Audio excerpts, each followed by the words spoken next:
CM ಸಿದ್ದರಾಮಯ್ಯನವರ ವಿರುದ್ಧ prosecution ವಿಚಾರಕ್ಕೆ ಸಂಬಂಧಪಟ್ಟಂತೆ ಸಿಎಂ ಬೆನ್ನಿಗೆ ನಿಂತಿದ್ದಾರೆ ವಿವಿಧ ಸಮುದಾಯಗಳ ಸ್ವಾಮೀಜಿಗಳು. ಕಾವೇರಿ ನಿವಾಸದಲ್ಲಿ ಸಿಎಂ ಸಿದ್ದರಾಮಯ್ಯನವರನ್ನ ಭೇಟಿಯಾಗಿದ್ದಾರೆ ಸ್ವಾಮೀಜಿಗಳ ನಿಯೋಗದಿಂದ. ಅಂದ್ರೆ ಸ್ವಾಮೀಜಿಗಳ ನಿಯೋಗ ಸಿಎಂ ಸಿದ್ದರಾಮಯ್ಯನವರನ್ನ ಭೇಟಿ ಮಾಡುವ ಮೂಲಕ ನಾವು ನಿಮ್ಮ ಬೆನ್ನಿಗೆ ನಿಂತಿದ್ದೇವೆ ಅಂತ ಬೆಂಬಲವನ್ನ ಕೊಟ್ಟಿದ್ದಾರೆ. ಬೇಷರತ್ ನೈತಿಕ ಬೆಂಬಲವನ್ನ ಘೋಷಣೆ ಮಾಡಿದ್ದಾರೆ ವಿವಿಧ ಸಮುದಾಯಗಳ ಶ್ರೀಗಳು. ಸರ್ಕಾರವನ್ನ ಅಸ್ಥಿರಗೊಳಿಸುವಂತಹ ಕೇಂದ್ರದ ಷಡ್ಯಂತ್ರದ ವಿರುದ್ಧ ವ್ಯಾಪಕ ಖಂಡನೆಯನ್ನು ಕೂಡ ವ್ಯಕ್ತಪಡಿಸಿದ್ದಾರೆ ವಿವಿಧ ಸಮುದಾಯಗಳ ಶ್ರೀಗಳು.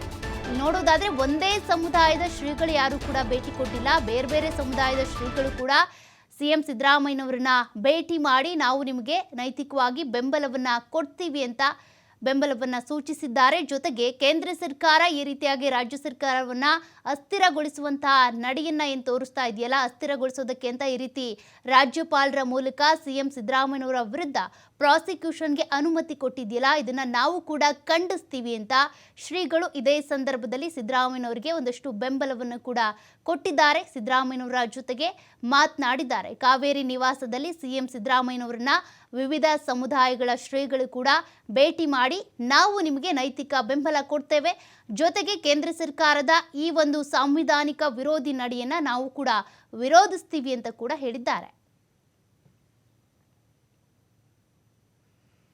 ಈಗಾಗಲೇ ಸಿಎಂ ಸಿದ್ದರಾಮಯ್ಯನವರ ವಿರುದ್ಧ ರಾಜ್ಯ ಸಚಿವ ಸಂಪುಟ ಇದೆ. ಜೊತೆಗೆ ಅನೇಕ ಆಪ್ತ ಸಚಿವರು ಕೂಡ ಅವರಿಗೆ ಬೆಂಬಲವನ್ನ ಕೊಡ್ತಿದ್ದಾರೆ.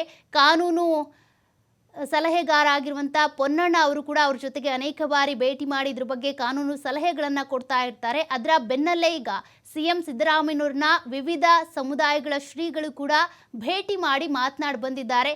ನೀವು ಯಾವುದಕ್ಕೂ ಕೂಡ ತಲೆ ಕೆಡಿಸ್ಕೊಳ್ಳೋದಕ್ಕೆ ಹೋಗಬೇಡಿ, ನಮ್ಮ ನೈತಿಕ ಬೆಂಬಲ ಯಾವತ್ತೂ ಕೂಡ ನಿಮ್ಮ ಜೊತೆಗಿದ್ದೇ ಇರುತ್ತೆ, ನಾವು ನೈತಿಕ ಬೆಂಬಲವನ್ನು ನಿಮಗೆ ಸೂಚಿಸ್ತೇವೆ, ಯಾವುದಕ್ಕೂ ಕೂಡ ನೀವು ಧೃತಿಗೆಡಬೇಡಿ, ನಮ್ಮ ಸಮುದಾಯದ ಶ್ರೀಗಳು ಸೇರಿದಂತೆ ನಾವು ಕೂಡ ನಮ್ಮ ಸಮುದಾಯದ ಜನರು ಕೂಡ ನಿಮ್ಮ ಜೊತೆಗಿರ್ತೇವೆ, ನಮ್ಮ ರಾಜ್ಯ ಸರ್ಕಾರವನ್ನು ಕಾಂಗ್ರೆಸ್ ಸರ್ಕಾರವನ್ನು ಅಸ್ಥಿರಗೊಳಿಸುವಂಥ ಕೇಂದ್ರ ಸರ್ಕಾರದ ನಡೆಯನ್ನು ನಾವು ಕೂಡ ವಿರೋಧಿಸ್ತೀವಿ ಅಂತ ಇದೇ ಸಂದರ್ಭದಲ್ಲಿ ಸಿಎಂ ಸಿದ್ದರಾಮಯ್ಯನವರಿಗೆ ಒಂದಷ್ಟು ಧೈರ್ಯದ ಮಾತುಗಳನ್ನು ಆಡಿದ್ದಾರೆ. ಈಗಾಗಲೇ ಸಿಎಂ ಸಿದ್ದರಾಮಯ್ಯನವರ ಈ ಒಂದು ಪ್ರಾಸಿಕ್ಯೂಷನ್ ಅನುಮತಿ ವಿಚಾರಕ್ಕೆ ಸಂಬಂಧಪಟ್ಟಂತೆ ಕೋರ್ಟ್ನಲ್ಲಿದೆ, ಹೈಕೋರ್ಟ್ನಲ್ಲಿದೆ ಈ ವಿಚಾರ.